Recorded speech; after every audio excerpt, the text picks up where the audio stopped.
নমস্কার বন্ধুরা, পৌশালী অফিসিয়ালে আরও একটা নতুন ভিডিওতে আপনাদের সবাইকে স্বাগত জানাই।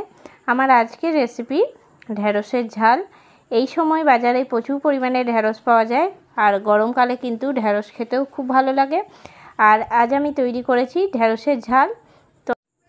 তো বাড়িতে ঢ্যাঁড়সের ঝালটা কিন্তু আমরা এইরকমভাবেই তৈরি করি, আর খুবই সুন্দর খেতে লাগে। তাই আমি আপনাদের সঙ্গে শেয়ার করছি। দেখে নিন আজকের রেসিপিটা, অবশ্যই আমাকে কমেন্ট করে জানাবেন। আজকে আমি তৈরি করব ঢ্যাঁড়সের ঝাল। তার জন্য একদম কচি কচি ঢ্যাঁড়স নিয়ে নিয়েছি। এই ঢ্যাঁড়সের ঝাল কিন্তু খেতে খুবই সুন্দর লাগে, প্রায় সময়ই আমাদের বাড়িতে হয়ে থাকে। তো সেই জন্য আপনাদের সঙ্গে আজ শেয়ার করছি রান্নাটা। তো প্রথমে কেটে নিচ্ছি দুপাশটায়। আর যেহেতু ঢ্যাঁড়সের সাইজটা এরকম ছোটো ছোটো, তার জন্য আমি আর দু টুকরো করলাম না, এরকম বড় বড়ই রাখবো। আর যে ঢ্যাঁড়সটা বড় সেটা কিন্তু দু টুকরো করে নেব। এটা আমি মাঝ বরাবর কেটে নিলাম। তো এরকম করে প্রত্যেকটা ঢ্যাঁড়সই কেটে নিচ্ছি।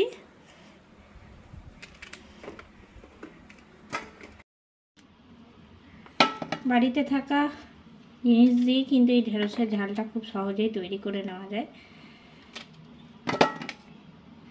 আর এই গরমে কিন্তু ঢ্যাঁড়স খাওয়া খুবই ভালো।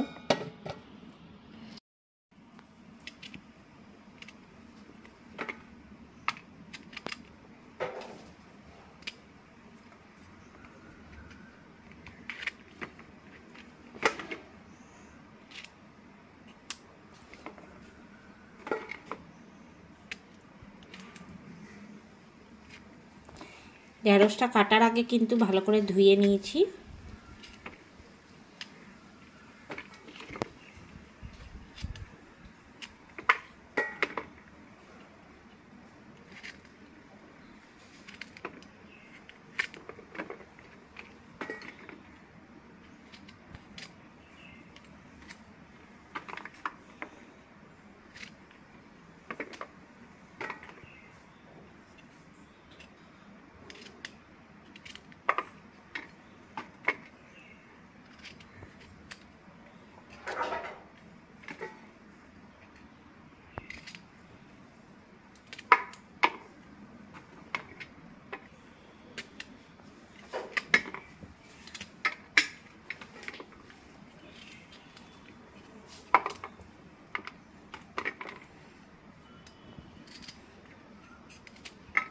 এখন ঢ্যাঁড়সগুলো প্রায় কেটে নেওয়া হয়ে গেল।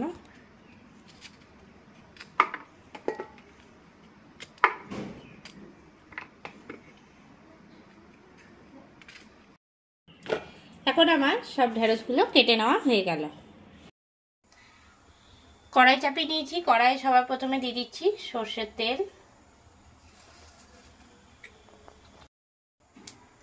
ফোড়নে দিয়ে দিচ্ছি হাফ চামচের মতন কালো জিরে।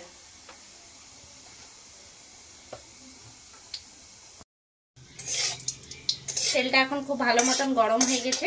দিয়ে দিচ্ছি কেটে রাখা ঢ্যাঁড়সগুলো।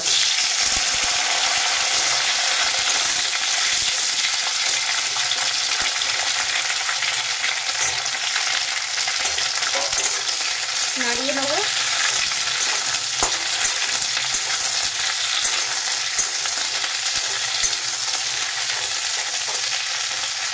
এবার নিয়ে নিচ্ছি একটা মিক্সিং জার।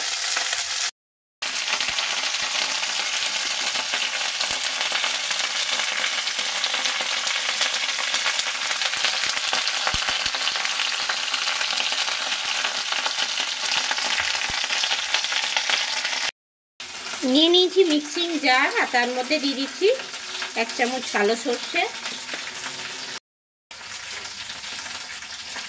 দিয়ে দিচ্ছি সাদা তিল। তিল আমি 2 চামচ দিলাম। এই তিল আপনারা বাজারে সব দোকানেই পেয়ে যাবেন। দিয়ে দিচ্ছি 3টে কাঁচা লঙ্কা আর সামান্য পরিমাণে লবণ। এবার এর মধ্যে দিয়ে দিচ্ছি জল। একটুখানি জল দিয়ে এটার একদম মিহি পেস্ট তৈরি করে নিচ্ছি।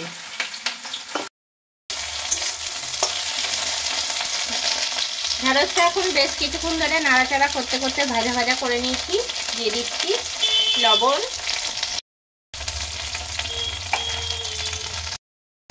দিয়ে দিচ্ছি হলুদ,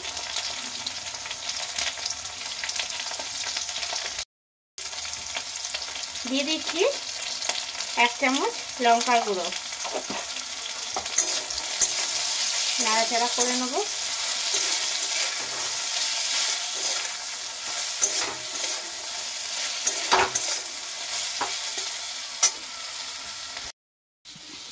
অন্যদিকে সর্ষে আর তিলের পেস্টটা কিন্তু তৈরি করে নিয়ে চলে এসেছি, এটা দিয়ে দিচ্ছি ঢেঁড়সের মধ্যে। এবার একটু জল দিয়ে দিচ্ছি।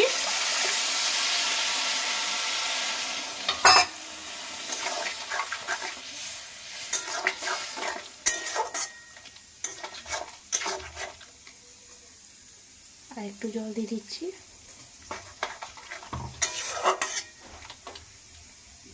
ওপর থেকে দিয়ে দিচ্ছি কাঁচা পাকা লঙ্কা। এবার দিয়ে দিচ্ছি ঢাকা।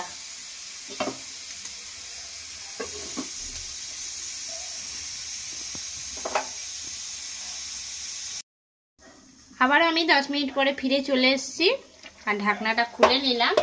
এখন কিন্তু ঢেঁড়সটা পুরোপুরি সিদ্ধ হয়ে গেছে, কেননা দেখলেই বোঝা যাচ্ছে আর ফেটেও যাচ্ছে। এরপর আমি নামিয়ে নেব। তার আগে দিয়ে দিচ্ছি এর মধ্যে মিষ্টি, দিয়ে দিচ্ছি 1 চামচ চিনি। ঢেঁড়সে কিন্তু একটুখানি চিনি দিতে হয়, নাহলে তিতকুটে ভাবটা থেকেই যায়। এবার আমি নাড়াচাড়া দিয়ে নিলাম আর উপর থেকে দিয়ে দিচ্ছি সর্ষের তেল।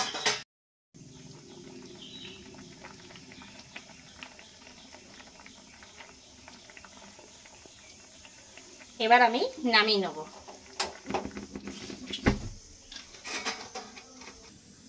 খুব সহজেই কিন্তু তৈরি হয়ে গেল ঢেঁড়সের ঝাল।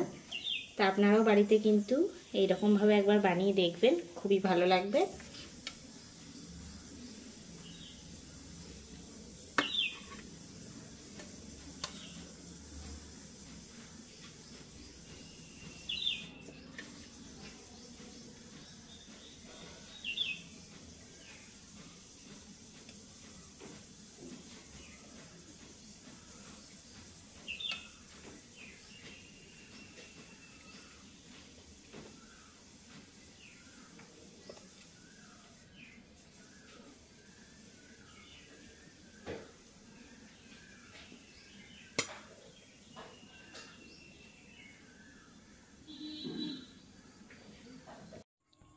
কেমন লাগলো আমার আজকের এই রেসিপিটা অবশ্যই আমাকে কমেন্ট করে জানাবেন।